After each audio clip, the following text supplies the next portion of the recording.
Duff stuff.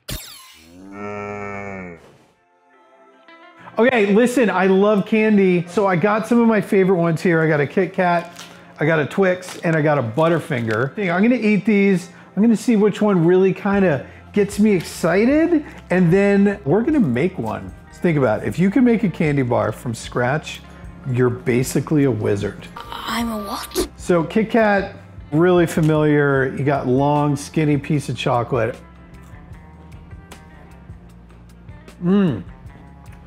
I like the amount of chocolate on the outside of a Kit Kat. And the inside's good, it's really crunchy. I think the filling inside of a Kit Kat is a little sweet, and I know why. The filling inside of a Kit Kat is made of ground up old Kit Kats. That is true. Twix, on the other hand, this is a more substantial candy. It's got a gooey caramel on the inside. Oh, I mean, come on. And cookie crunch in here. The thing that makes a Twix so good is when you bite into it, it's like you get this like soft resistance from the caramel, and then you hit the cookie and it's just like, yes, give me all of this texture. Give me that crunch. Give me the moosh from the caramel. It's a good amount of chocolate on the outside too. It's really, really thin. You don't need too much chocolate on something like this. This is a quality candy. So Butterfingers, you can see how there's all these layers and they kind of shale, but the thing that makes Butterfingers so incredible is their texture, right? This is thousands of little layers of sugar and peanut and sugar and peanut and sugar and peanut. You get all these layers because basically the way you make a Butterfinger, it's kind of like making puff pastry. I think I've answered the question. We're gonna make Butterfingers because this is a fascinating process, and plus I just love eating these things. Let's do it.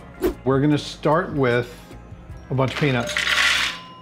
These are salted and roasted. You can get unsalted peanuts and put them in there, but you're gonna have to add some salt if you wanna make an authentic Butterfinger. I'm gonna add some powdered sugar.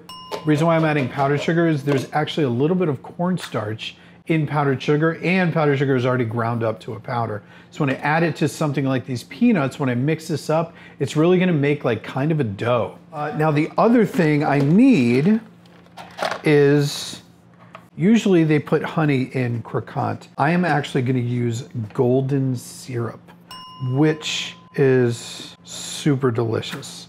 Okay, so I got golden syrup, peanuts, and sugar. I'm gonna grind this up into a paste. I want this to be like a dough. I got a couple of spots I can see where some of this stuff is sticking to the sides, so I'm just gonna make sure that everything is getting ground evenly and nothing is stuck to the corners. All right.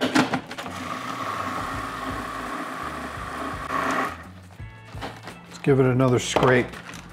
So as you grind this, what's gonna happen is as the peanuts break down, they're gonna release some of their oil, and that's gonna allow this mixture to really become like a dough, you'll see.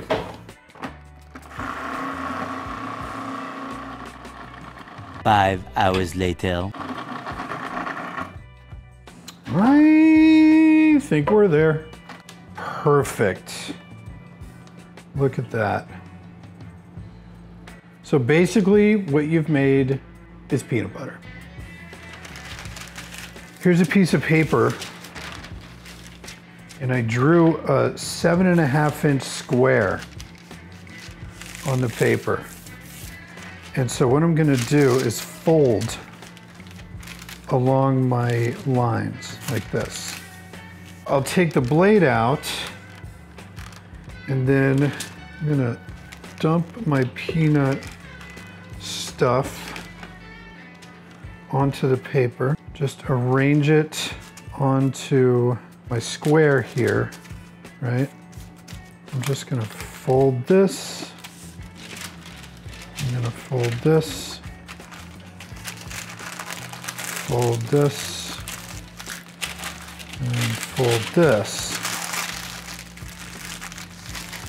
Gonna flip it over, then just give it a roll. Now we got like a really nice square. This is really gonna help us keep our candy clean and keep the peanut butter from like shooting out the sides. All right, now let's cook the sugar. I'm gonna put a couple drops of lemon juice. That will help keep this from crystallizing. I am going to put just a bit corn syrup in here. This will also help keep the sugar stretchy and moving and keep it from crystallizing into like a hard mass of gross stuff that we don't want to eat.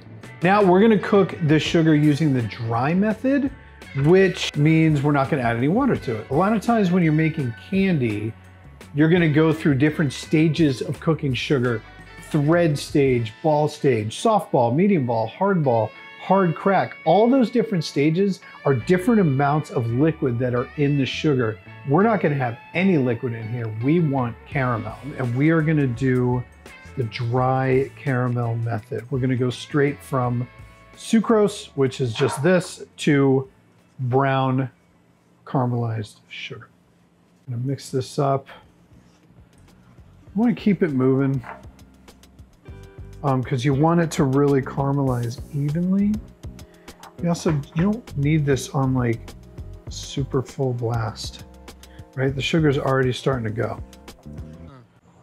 Now kids, do not do this without an adult, please. Hot sugar is hot and sticky. So if you get it on yourself, can't really get it off, and it burns you for a long time. All right, see how all that sugar's melting really good? Gotta make sure all those little lumps are gone. You see it's starting to turn a little amber. So you can see a little bit of smoke, so I know it's caramelizing. So I just turned the fire off because it's still caramelizing in here, but I wanna make sure I get as many of these little lumps out as possible. So you just gotta sort of smash them. All right, that is a nice color.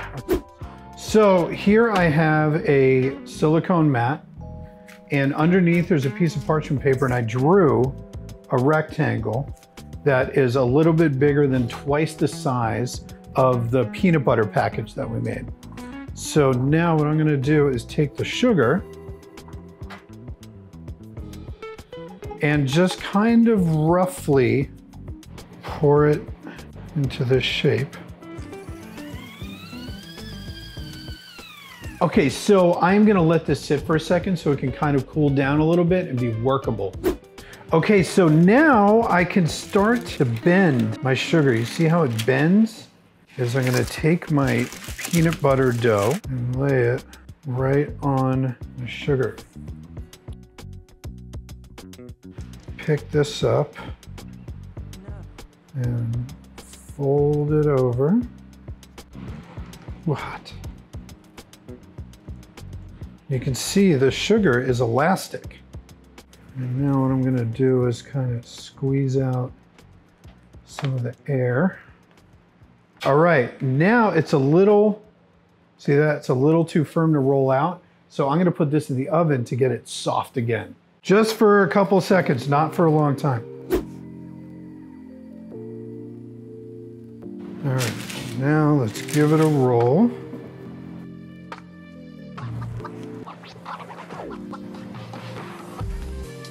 And now we're just gonna fold this like puff pastry.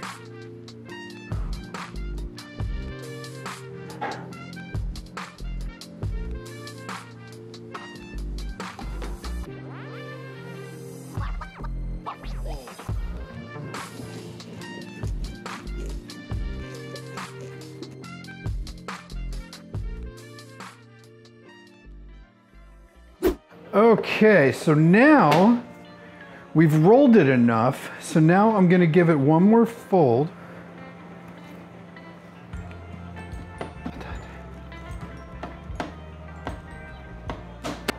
I know this looks crazy, and it's a little crazy, but it's totally gonna work.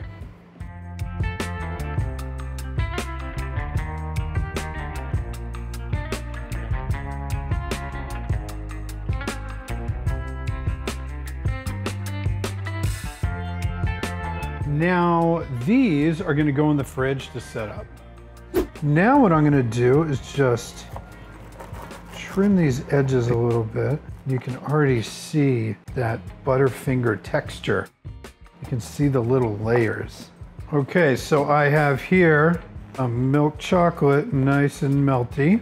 So we'll take a candy bar, stick it in the chocolate, smoosh it around a little.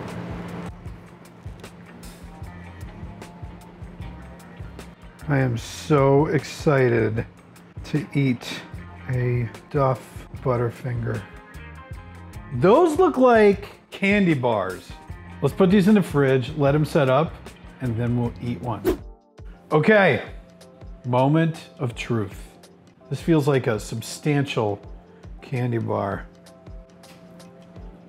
Come on. Here we go.